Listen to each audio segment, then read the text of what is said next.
Ruben Amorim has been sacked. जो Manchester United का अगला हेड कोच होने वाला है उसकी भी न्यूज आ गई है। जाओ कैंसेलो का होम कमिंग हो गई है टू बार्सिलोना। उसके अलावा आईएसएल की डेट्स, जो पूरे शेड्यूल की डेट्स है, वो सारी भी चीजें होने वाली है नेक्स्ट वीक के अंदर। और जो अभी की न्यूज हुई है, जो लास्ट वीक के अंदर न्यूज हुई है, सारी न्यूज को कवर करूंगा। बहुत सारी न्यूज है, सो लेट्स बिगिन। सबसे पहले मैं बात करूं रूबन एमरिम की।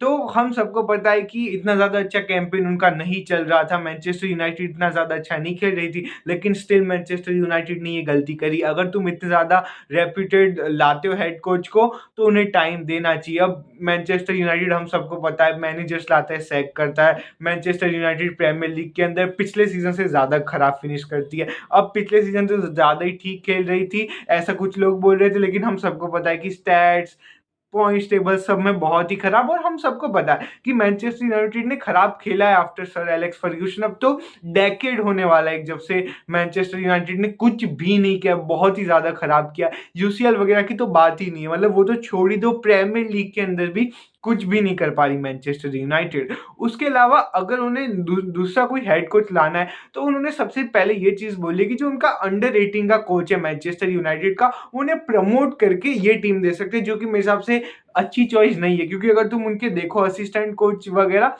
तो अंडर 18 के हिसाब से ठीक है। मैनचेस्टर यूनाइटेड अभी भी कुछ अच्छे अच्छे प्लेयर्स को प्रोड्यूस करती है, उनकी एकेडमी वगैरह भी ठीक है, लेकिन उनके स्टिल कोचेस को इतने बड़े एक्सपीरियंस पे प्रीमियर लीग लेवल पे लाना, तो मेरे हिसाब से वो भी बहुत बड़े बड़े ब्लंडर्स कर सकते हैं। और अगर तुम एक मैनेजर को आराम से नहीं रहने दोगे, आराम से उसे अपने प्लान्स को एग्जीक्यूट करने नहीं दोगे, तुम उन्हें 6-7 महीने के अंदर निकालोगे, तो रिजल्ट चेंज नहीं होने वाले।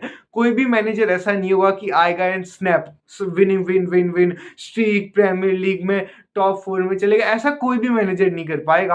और अगर तुम्हें लाना भी चाहे, तुम बहुत बड़े मैनेजर को लाओ, तुम सर एलेक्स फर्ग्यूसन को भी वापस ले आओ, उन्हें भी टाइम लगेगा। मतलब किसी भी मैनेजर को थोड़ा ना तो टाइम लगेगा। लेकिन इनके प्लान अभी यही है कि वो हेड कोच कोई इनकी एकेडमी से या कोई फेमस जो इनका कोच है अंडर 18 का, उसे ये लोग मैनचेस्टर यूनाइटेड को दे दे, या फिर जो असिस्टेंट कोच है उन्हें ये बना दे हेड कोच। लेकिन इसमें एक प्रॉब्लम ये है कि ऑफकोर्स जैसा मैंने बताया कि इतने बड़े लेवल पे प्रॉबेबली वो इतना अच्छा परफॉर्म ना कर पाए, फिर मैनचेस्टर यूनाइटेड अपनी डिसीजंस को रिग्रेट करे। तो मेरे पास दूसरा अच्छा ऑप्शन भी है, जो कि इन्होंने भी सोच के रखा है। इन्होंने सोचा है कि अभी के टाइम के लिए ये इन्हें खाली टेम्पररी एक कोच लाएंगे, और उस कोच ने अगर कुछ बहुत ज्यादा अच्छा कर लिया तो उन्हें रखेंगे। अगर वो ठीक ठीक भी करता है तो उन्हें तो वो सैक करने ही वाले, मतलब वो सैक नहीं करेंगे। उन्हें असिस्टेंट कोच को, जिन्हें हेड कोच बनाया, उन्हें वापस असिस्टेंट बना देंगे। और जो ये बड़ी साइनिंग करने वाले कोच की, ये जून के अंदर या जुलाई के अंदर अच्छे से साइन करेंगे किसी बड़े कोच को। कुछ लोग कह रहे क्लॉप आने वाले, जो कि क्लॉप नहीं आएंगे। और भी बहुत बड़े बड़े न्यूज है कि बहुत बड़े बड़े कोचेस आ सकते हैं, लेकिन अभी नहीं आएंगे, वो अभी नहीं आएंगे, थोड़ा टाइम लगेगा। मैनचेस्टर यूनाइटेड अभी ही इतने बड़े कोच को साइन नहीं करने वाली। सेकंड नंबर पे जाओ कैंसेलो। तो जाओ कैंसेलो आ गए हैं बार्सिलोना के अंदर, और उनकी कमबैक हो गया है, जो कि कितने सालों के बाद हो गया। वो सऊदी अरेबिया के अंदर अल हिलाल के अंदर खेल रहे थे, कुछ करियर था नहीं, आ गए। पर इसमें बहुत सारी खराब चीजें भी है। अच्छी चीज ये है कि हम सब खुश हैं, ऑफ कोर्स फैंस बहुत ज्यादा खुश है, लेकिन मैं इसकी कुछ खराब चीजें भी बताना चाहूंगा। तभी लोग इंटरनेट पे कह रहे हैं कि यार साइनिंग सच्ची में अच्छी है। क्योंकि सबसे पहले तुम देखो, जाओ कैंसेलो लोन डील पे आए, तो कोई भी परमानेंट प्लेयर नहीं है। जाओ कैंसेलो 1-2 सीजन के बाद कभी भी जा सकता है। दूसरी सबसे बड़ी चीज, 5 मिलियन देने पड़े। हम ओवर पे कर रहे हैं यहाँ पर। हमारे पास वैसे भी बार्सिलोना के पास तो है नहीं कुछ अच्छी खासा चीजें, लेकिन स्टिल 5 मिलियन दे सकते हैं, थोड़ा ज्यादा ओवर पे कर रहे हैं। तीसरी चीज यह है कि दूसरे प्लेयर्स की फीस कट करनी पड़ेगी इससे, और जो दूसरे प्लेयर्स को हम फीस नहीं दे पा रहे हैं, यहाँ पर हमें देनी पड़ेगी। 5 मिलियन इतना बड़ा सम नहीं है, लेकिन बार्सिलोना के लिए इतना बड़ा सम अभी तक है।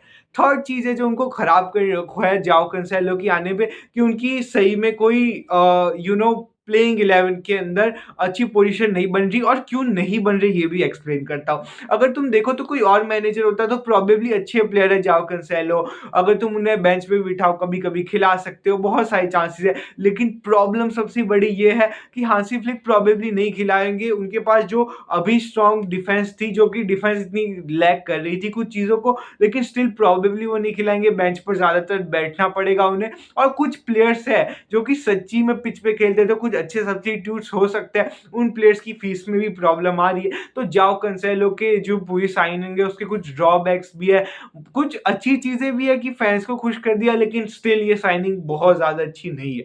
अगर थर्ड नंबर पे मैं बात करूँ तो इंडियन फुटबॉल से न्यूज़ आ रही है। तो इंडियन फुटबॉल का जो शेड्यूल आने वाला था ऑफ आईएसएल और आईएसएस चालू होने वाला है, तो आईएसएल ऑफिशियली चालू होने वाला है और आईएसएल ऑफिशियली चालू होगा। इसका जो शेड्यूल है, क्या-क्या मैचेस होंगे, कौन से एवेन्यूज पर होंगे, सारी चीज़ें एआईएफएफ ने एक ऑफिशियल स्टेटमेंट से बता दी है कि नेक्स्ट वीक के अंदर वो सारी चीज़ों को यहाँ पर बता देंगे और लगभग प्रोबेबली अब 5-6 दिन ही बचे हैं, तुम देख लोगे कि क्या-क्या चीज़ें होने वाली है। लेकिन एक और चीज़ है कि सारे मैचेस बहुत जल्दी होने वाले हैं। अब इन सारी न्यूज़ पे तुम्हारे क्या ओपिनियन है? Let me know in the comment section.